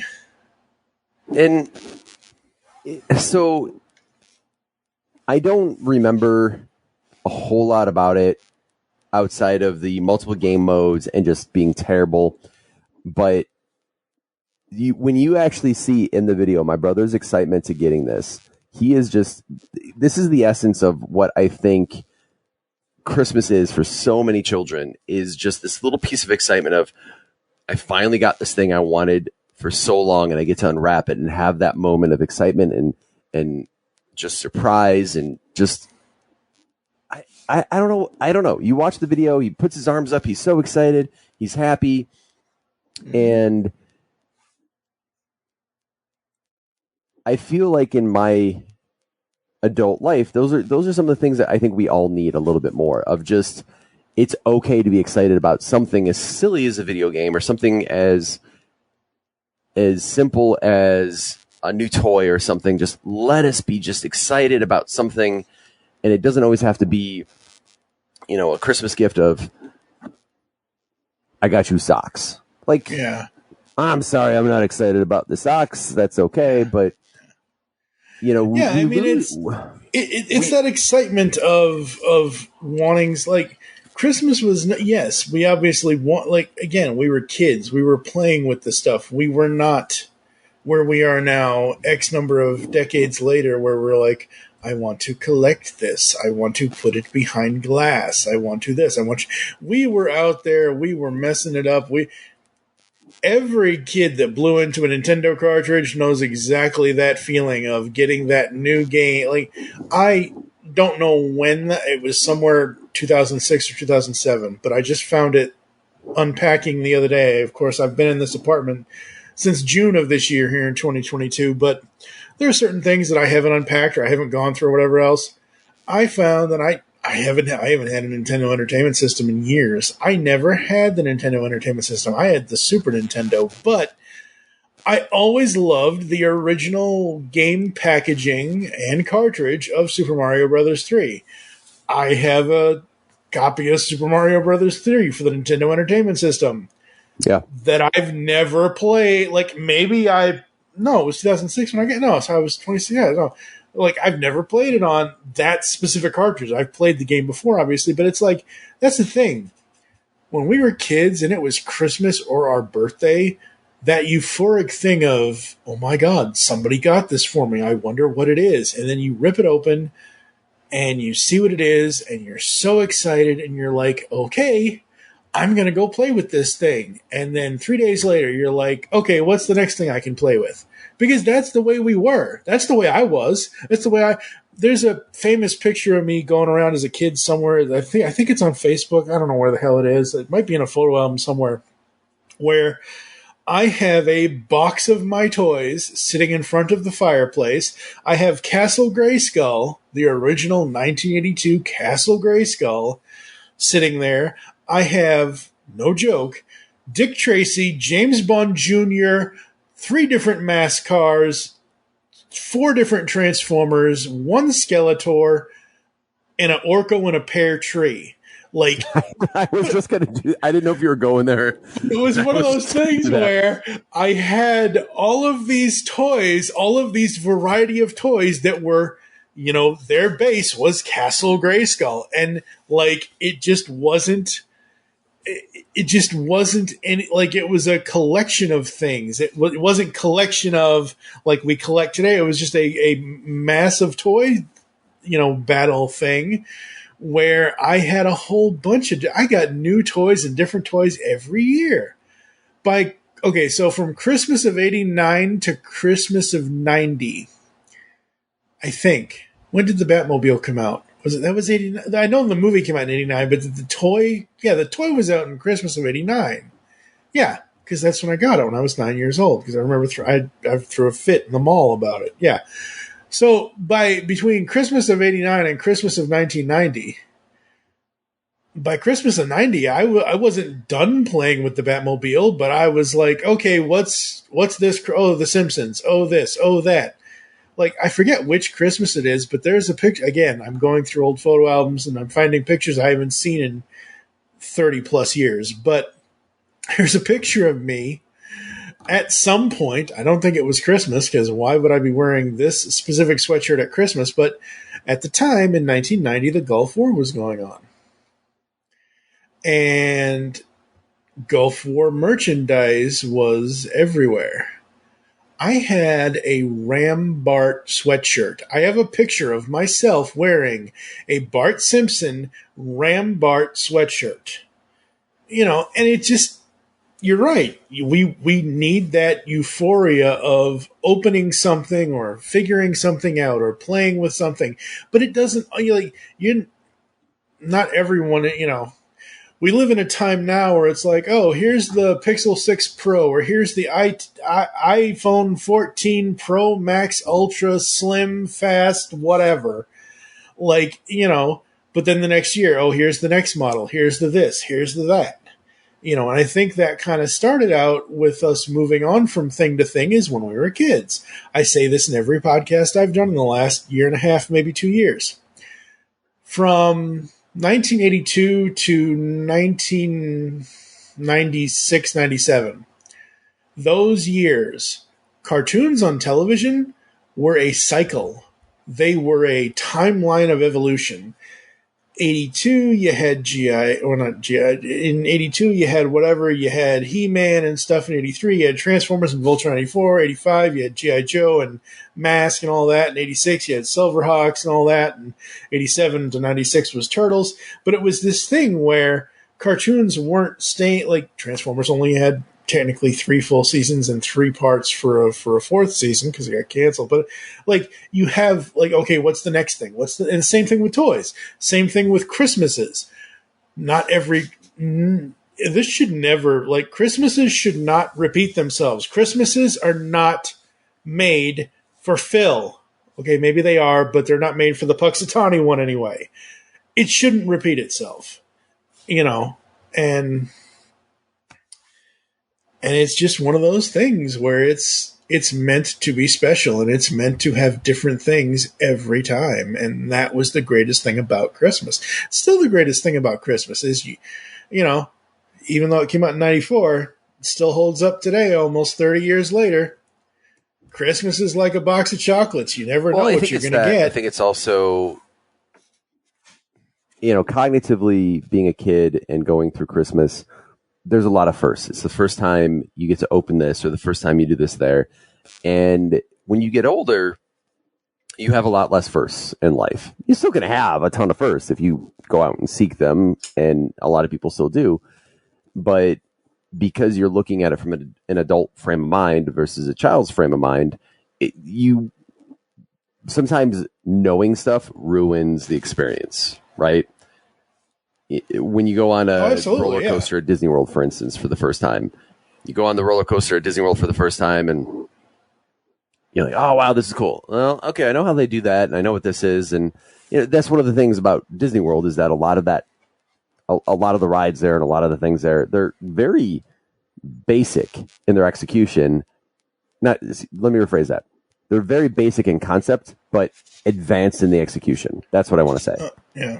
And yeah, for me, when you go to Disney, when you're a kid and you see a Disney ride, you're like, wow, this is amazing. I'm going to remember this forever. And when you're an adult and you're on a Disney ride, sometimes I still get impressed and amazed. And I'm like, wow, this is tremendous. And then there's other times where I'm looking at it through an adult's eyes and I'm like, this is kind of boring. And that's my own problem. However, when I think back to a lot of these experiences as a kid and looking at this video and looking at the extent and the effort that my mom had put into providing us this great experience on Christmas morning and supporting us and making us happy, and everything she did, even, and there's a little bit of context to the story that I'll tell you when we're not recording, but there's a whole nother layer to this video, that the fact that my mom is still working her butt off to do this despite this other issue going on at the time is just outstanding. And it just speaks to her character, the type of person she was, the type of mom she was. And even though we joked before about how there was that sort of boomer mentality of you put some dirt on it and you go forward and you don't show emotion, where's... And I was never really trying to joke about that. I was just pointing it out. It was. I'm not saying you joke. I'm not saying anything about that. It's just that for my mom, it was, she had this weight on her shoulders that she planted her feet, she rolled her shoulders back, she carried it, and she moved on to take care of us. And that's something that's, I think, a little bit lost in, with some people in our current generation, or our current human population, I guess, of, a lot of people now, when they get that weight, maybe they just don't have the strength to carry it, whatever it is. I'm not trying to criticize people who have different struggles, but watching this video, you can see there's a weight on her shoulders, and she's carrying it with poise and grace, and she's carrying it with the strength of only something that a mom can have. And,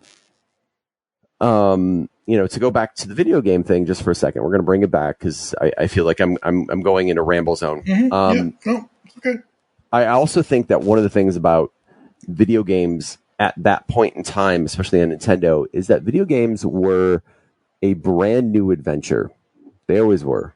And when you get this new piece, whether it's your Super Mario Brothers 3 that you mentioned before or whatever, all these games were new experiences, brand new hours upon hours of time you could spend playing these games, replaying them. Well, what's it going to be like, and how are you going to experience it? And it's probably one of the reasons why, even to this day, earlier today, I had a little bit of time and I was playing Skyrim. Have you ever played that? No. I know what it is. I know what the game is, and I know. Well, I know you really like Grand Theft Auto 4, and you like the open world experience, and I love Grand Theft Auto 4, and we'll talk off recording about playing it together at some point because I still have it on. But one of the things about Skyrim that I like is that it's 10 years old, but being a 10-year-old game, it's not the hyper realistic games that you see now. But just like as a kid, there's a lot of stuff that you have to fill in with your imagination. So Skate or Die, the game that we mentioned now 20 minutes ago at this point, Skate or Die and a lot of those early Nintendo games, the beauty part about simplistic games and the Tiger Electronic games is that we used our imaginations to fill in the gaps when things weren't as realistic as they could be, right? And that's one of the beauty parts of a lot of these early games is that they were rudimentary by today's standards, but the power of our imagination to live in that world or to fill in the blanks and fill in the gaps. There are some of those games that I think for us were as real as they possibly could be because we took on that extra role. So that's why I like a lot of older games sometimes, like Skyrim or some of the Grand Theft Autos, 3, Vice City, 4, San Andreas. Yes, thank you. And what was another one I was thinking of? 4. Yeah, Grand Theft Auto 4, and even now to where we're getting with Fallout 4, which is another fantastic game I think you'll like, is those video games we would get, even if we were 6, 10, and 8 years old. I don't know why I did that out of order. 6, 8, and 10 years old, is that we would get that game and our imaginations prior to even playing the game were already going. And right. So here's my thing to kind of I agree with you absolutely. The thing is, that was what we had back then, and it was made in the time that it was made, and that's the lens we need to look at those. Like, yes, there's no holding Tiger Electronics up to today's standards. There just isn't. But those games for us as kids in the 80s were so fun because that's what we had.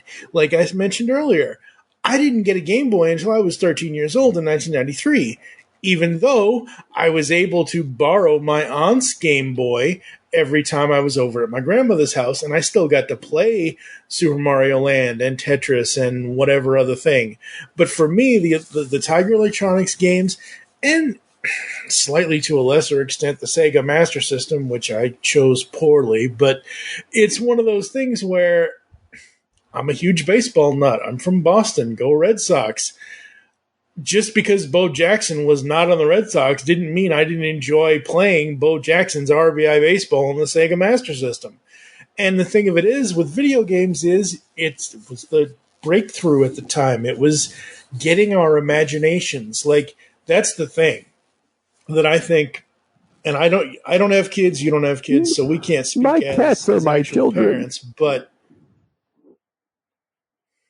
your cats aren't holding your PS5 controllers, are they? Maybe peeing on my PS5. Let's be real, that's probably what they're doing. Well, then it doesn't count. You don't have human children. I don't have human children. Point is that just because we don't have human children these days, what I've noticed is, in society as a whole, imagination, it seems, and I'm saying it seems, I'm not saying it as a definitive, but it seems like it's gone out the window. You're a history teacher, you can let me know, but the kids that you teach, do you see imagination in them the way we had it 40 years ago? So I'm going to be careful in my response, because this is a whole nother podcast that we could talk about one day, as long as I can be, Right. Yep. No, absolutely. I obviously teach middle school. So in middle school, you start seeing a lot less of kids maybe expressing imagination, because sometimes a lot of aspects of being imaginative and creative, sometimes that is less appropriate at this age level. And so you don't see kids really sort of express that more childlike imagination as much, but I do see a lot of kiddos, and a lot of those parents, I think, that are really supporting that, I think are a little closer to the mentality of kids that we kind of grew up with, where it's, maybe stay a little bit more off the phones and stay a little bit more off the crazy video games, and focus a little bit more on reading and imagination and drawing and art. You see a spectrum of it, but we're and I'm not, but I'm just saying, like, and parents, if you're listening, please write in feedback@geekcastradio.com. You can send all your hate mail to me for even bringing this up during Josh's Christmas episode. But it's just one of those things where all we had was our imaginations. And all we had was the JCPenney catalog and the Sears Wish book every damn Can I throw my interpretation of that? We had to use our imaginations to fill in gaps. Like we had to supplement our realities, our toys, all this stuff with our imaginations, because the toys gave us that room to do it. The video games at the time gave us that room to put in our own stories.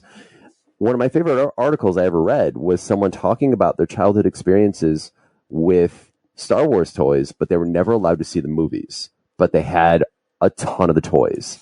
So can you imagine what that's like to have the toys and be an imaginative kid, but not ever see the movies and not to have the background information you needed from them to apply to these objects? And so the author, and I wish I could find this article, I think it would be fascinating to read now, but the author was talking about how he would hit the Sand People, the Tusken Raider figure. Yep. He made that his lead bad guy. That was the number one bad guy. That was the Darth Vader. and I think the Darth Vader was the good guy, and it was just this crazy universe that he created, because I'm very much an advocate of unstructured play and just be creative play. And giving kids toys so they can just put their own personality into it, their own identity onto it. I think I would rather give a kid I don't know, name a action figure you really liked as a kid. Just give me one, just off the top of your head. Oh God, I have to cut that snort out. But oh my God. Okay, let's go with He-Man. For my Okay. no, Okay. no, hold on. I got a bird. No. So for me, it's okay. So pick one.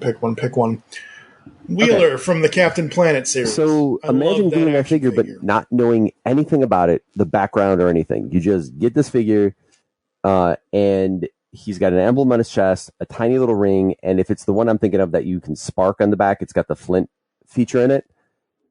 So yep. What do you do with that? And think about what that would be like for a child who knows nothing about it, but hey, here's this cool looking teenager figure in this hip outfit, and when I go and I pull this trigger on his back, he's got sparks that come out of his chest. That's a really cool aspect of play that the Tiger Electronics games, the early Nintendo games, that I think we all appreciated, was that we had a sense of ownership over it because we had to think to make it ours.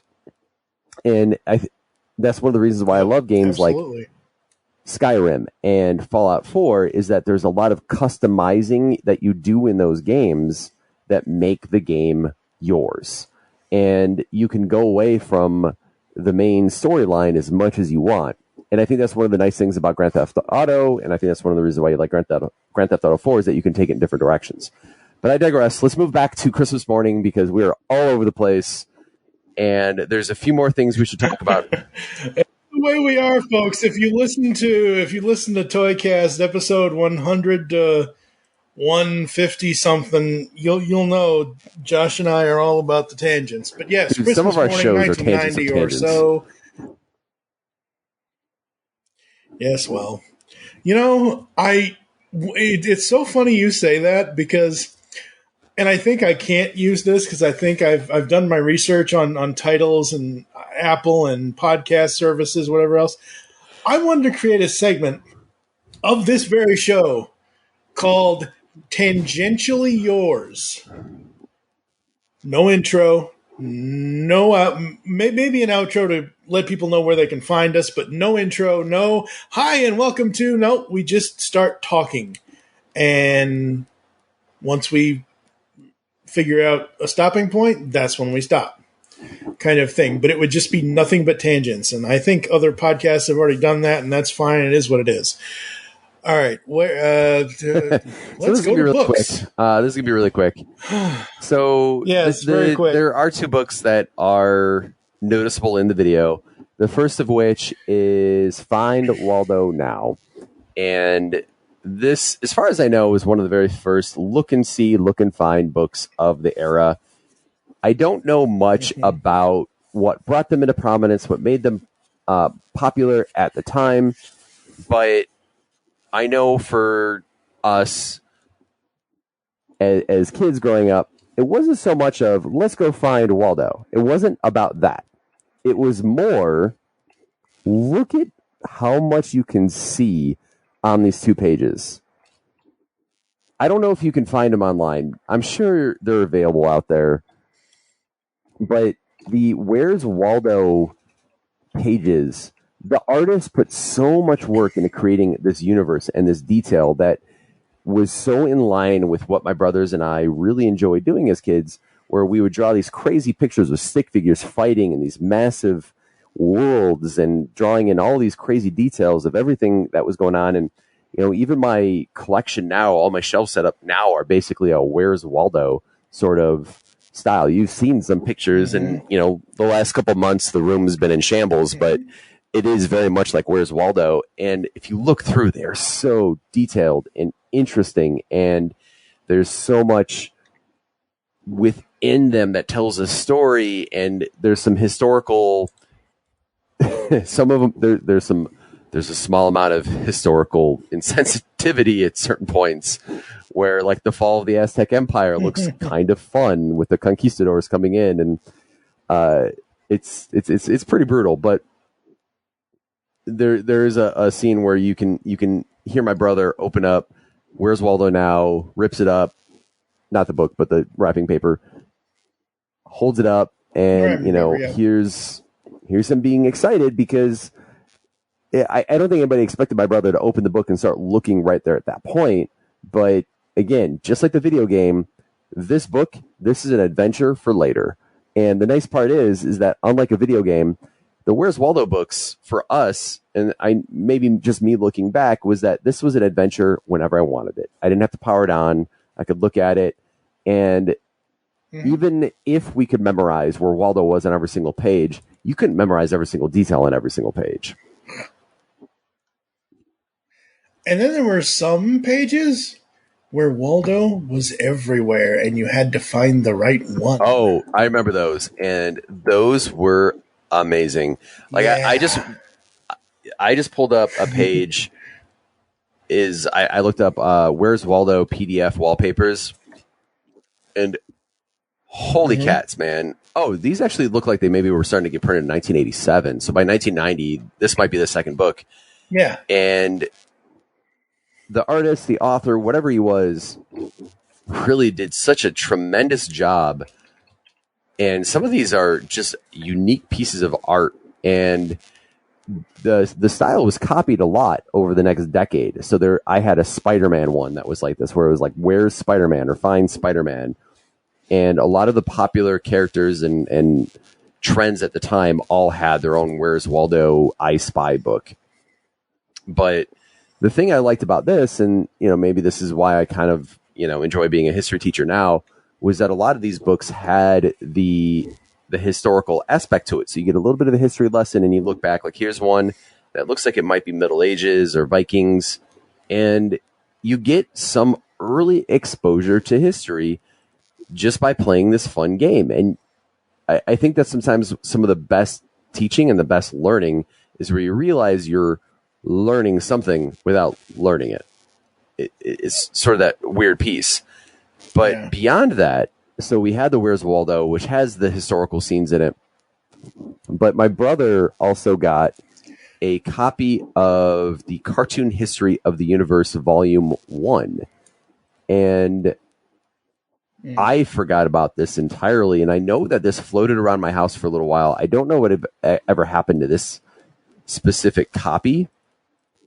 But when I first got hired as a world history teacher in 2010, 2011, I want to say maybe 2010, when I finally became a teacher, and this was one of the very first books I bought, because if you've never seen one of these before, despite being a cartoon history, some of these are actually more detailed and go far deeper into aspects of history than even some textbooks I've taught out of. I bet that's a little hard to believe. Yeah, no, it isn't. And that was it was an awesome book, and it's just so great that we have something like that we, you were talking about, just briefly to go back to the Where's Waldo thing. The guy's name was he's still around. He's 66 years old, I think. Martin Handford, from Britain. Originally, this was Where's Wally over in the UK, and then it was Where's Waldo here in North America. But I mean, that's the thing. That's the other part of our childhood. We had choose your own adventure books. Those were a thing. And that was, again, what drove imagination.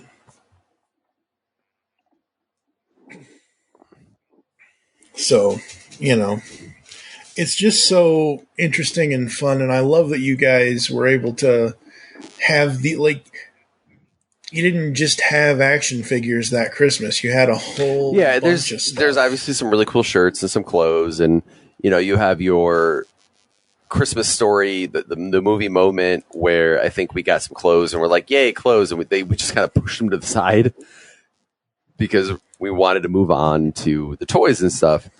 But, you know, I would say if there was a moment that I wish I could relive in life at least once more, it would be one of these Christmas mornings from probably 89 to 94, 95, 96, somewhere around there, as we were still very much kids. Absolutely. And we had so much excitement for Christmas morning. And I remember how hard my mom even worked till later in life to still make Christmas morning amazing for all of us. Even when we got old enough and, you know, the Santa, I don't want to create any sort of scandal with the podcast talking about Santa, but when the question of Santa became a thing, we still sort of lived in that world where we were okay not going into it and just saying, Santa's still putting our toys out and it's still okay. Yep. And, you know, for those of us who had different paths in life, like by the time I was 14 or so, I would say I'm like, okay, Santa, whatever. Like, it is what it is. You grow out of the, you know, believing is seeing or seeing is believing thing. And maybe it's because as we're recording this, folks, it's just about this will go up a couple days before Christmas this year in 2022.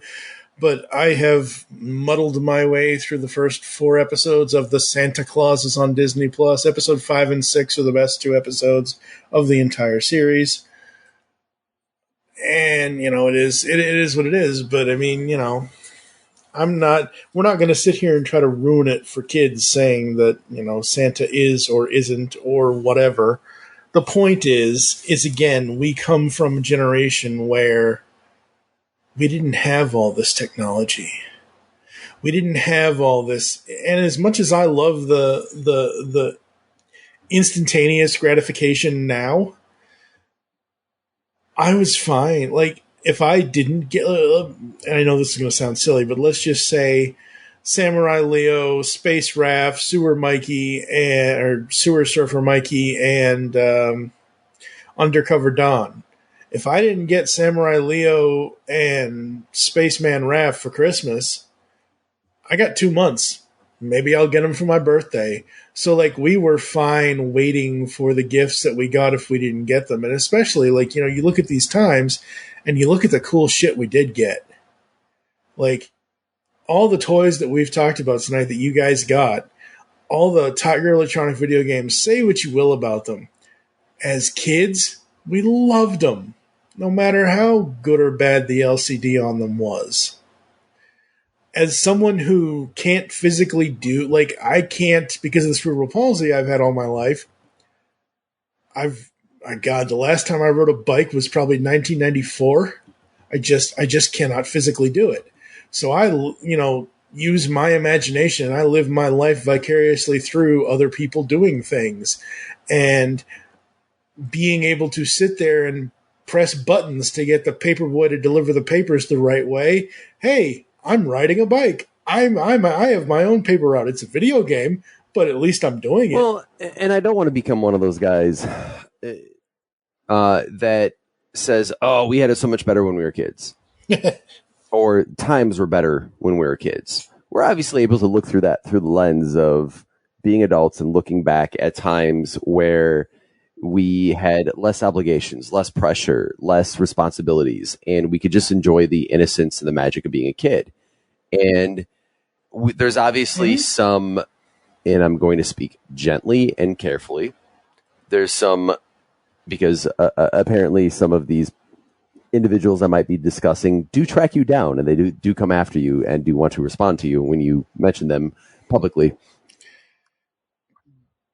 Do you not want to do this? We want to just skip over this point? No, because I actually have a point I'm trying to make with this. So there are some people who create content out there. I'm not going to say what media, whatever. I'm trying. Just get to the point. I'm trying. So that make it really seem like the only good time in toys and being a child was in the 80s or 90s. And I can't speak for what it's like to be a kid, obviously, or right now. There's just no way I can do that. However, I can speak for the fact that we all have to make the best with what we have right now, and or not even right now, but with the time that we have that we're given.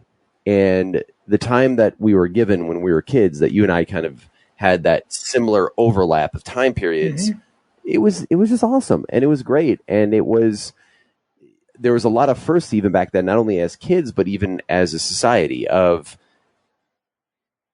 this was the first time that kids were getting Nintendo games and experiencing video games in a different context. And this was the first time that there was this style of toys or this style of action figure that was being given out.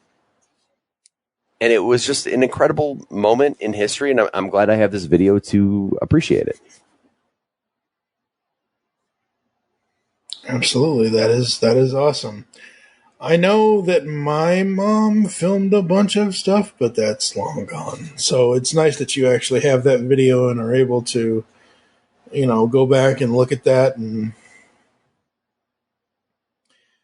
just relive those memories. And I'm so sorry for your loss. It absolutely sucks. And especially when it hits right at the time where you want to spend the most time with that person or that parent or whatever, you know what I mean? I'm not trying to take away from the fact that she was your mom. I'm just saying, like, timing always sucks. And I hope this helped you, because that was my goal, was for us to do this episode and for us to let our listeners know who Josh is and what he's about and where that comes from. And that came from your mom's lessons and how she was and her putting on that face and carrying whatever weight it was. And I know I rambled a bit, and I'm obviously speaking from my perspective. So, if any of my family members ever hear that and hear this, and they know that there's other sides to the story, this is why I'm a little heartbroken. Not a little. Saying a little heartbroken doesn't even begin to describe it. I'm massively heartbroken that these are questions and topics and things I'll never really be able to talk to my mom about how she felt at that time, where she was. Because there's a lot of times where I'd have these questions about growing up, and I could text her, or I could call her, or I'd remember to ask her, and we would talk about it, and then that was it.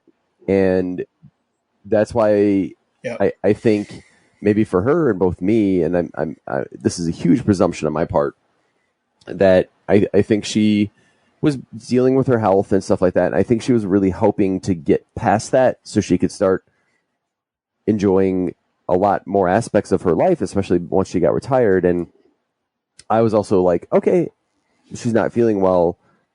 We can wait a little bit until she's ready, and then we can have those conversations. And I wanted her to be healthy and ready to go when we did it. And if there's anybody out there listening, if there's anybody who still has a parent or a loved one, all I can tell you is there's never going to be a perfect time. Don't wait. If you want to start asking questions, if you want to start exploring your past, your history, the past of your loved one, your family member, don't wait. Do not wait. You can say that all you want, like we're always going to have time, but you don't. And that's a big piece of my life right now. A motto right now is that I have to live by is that there might not be a tomorrow. So take the time, find out, ask your questions, but appreciate what you've had. Absolutely. Couldn't have said it better myself. So, all right, folks, I think we are going to go to one more quick ad break and come back to close the show after this. Hello, geeks and geekettes! Looking for a podcast that covers a vast array of topics? Then check out Altered Geek Unleashed, where we discuss our thoughts on this week's geeky news, tech, gaming, television shows, movies, cartoons, comics, and more. So, get altered, get geeky with the Altered Geeks. Every Friday on the Geekcast Radio Network. One of the primary themes of Toycast is that we focus on times past. We are who we are today because of the nostalgic memories and experiences from our childhood. Obviously, we wouldn't be doing this podcast if it weren't for the toys that make us so addicted to nostalgia. Times Past Collectibles in Chicago, Illinois is your primary go-to collectibles store to reclaim the toys that drove those memories and experiences. Specializing in action figures from all of your favorite toy lines like Star Wars, G.I. Joe, He-Man, Transformers, Silverhawks, Ghostbusters, TMNT, Mask, and more. Get your dose of nostalgia with a shop run by collectors for collectors. Whether you are looking for loose G.I. Joe Ice Cream Soldier, a packaged Leonardo, recent Star Wars Black Series figures, or an AFA-graded Boba Fett, Times Past Collectibles is bringing you back to your childhood. Visit the shop at 1450 North Ashland Ave in Chicago, just 2 blocks south of Ashland and North Ave. Call the shop at 847-830-1031 or email timespastcollectibles1982@gmail.com. You can also find them on Facebook. Just search Times Past Collectibles because, folks, it's past time that you get your collectibles. We are back here on Geekcast Radio, and we have spent 2 hours with Josh and his Christmas memories of 1990s with Turtles and skating and dying and all that stuff, and Tiger Electronics. They were cool at the time, not so much anymore. Any final thoughts, anything you want to say before I run through the closing? I think what I kind of was talking about before in terms of if there's things you want to know about your history, your past, don't wait. And even if you are sitting here saying, nothing really I care about, we are who we are because of our past. We can't really move forward unless we recognize where we've been.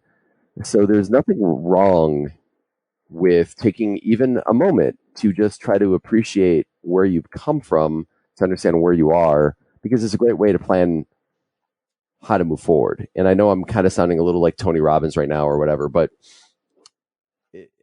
at the end of the day, and I think you can, with your losses in the last 10 years, I think you're someone who can really attest to the fact that it's very important to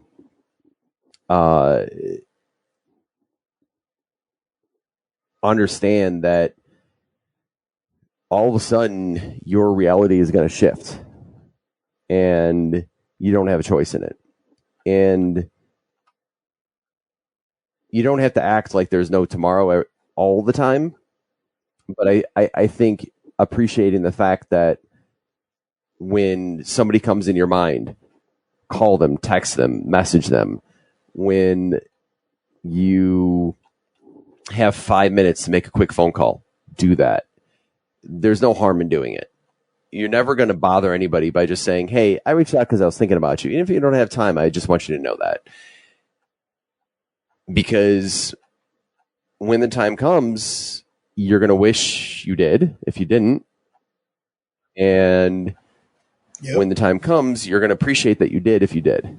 And, you know, absolutely. I know for me, I have to move forward with the weight on my shoulders of all of the unanswered questions I have to deal with for the rest of my life.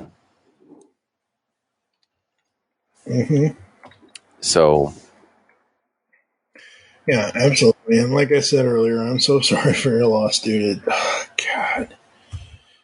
It just sucks. So, folks, that's going to do it for our Christmas episode this year. Not exactly the Christmas episode that I didn't really have anything planned. And then, you know, you had mentioned to me about this video. And I'm like, oh, that'd make a cool podcast. Cool, we'll do that. So, hope everyone has enjoyed the show. Thank you for listening to us here on Geekcast Radio. If you'd like to get in contact with us or leave feedback for the show, there are several ways to do so. Visit the website, geekcastradio.com, where you can listen to and comment on all of our content. Here are all the ways you can listen to us nowadays: Apple, Google Podcasts, Spotify, plus any other podcatching client you choose to use. Follow us on Twitter at Geekcast Radio. For the network, I am at TFG and Mike. He is at FloorBurger553. As long as Twitter... Sorry, I got to throw this in there. As long as Twitter keeps being a place that I want to hang out. So, you know what? Twitter's been a cesspool since 2013. It's not getting any better or any worse. And I've said this on every episode that I've recorded recently. I use TweetDeck, so I curate my Twitter to where I don't see any of the bullshit. Oh, I don't see the nonsense. So, it's just it is what it is. Anyways, let's go ahead and close. You go close. I'm taking. Anyways, become a fan on Facebook. Go to facebook.com/Geekcast Radio Network. We hope you enjoyed this episode of Geekcast Radio and wish you'll join us next time when I will be talking to longtime friend, very seldom. Actually, this will be the first time we have collaborated together because he has a new book, a new memoir coming out. His name is Tony Wolf. I used to listen to him back in the day when he had his own podcast called The Action Room. He is an actor and voice actor and all that kind of good stuff. So Tony will be stopping by to talk about his new memoir that's coming out soon called Tales from the Wolf. For now, I am TFG and Mike with Josh Flood, the FloorBurger. That's me. That's him. Thank you for listening. Until next time.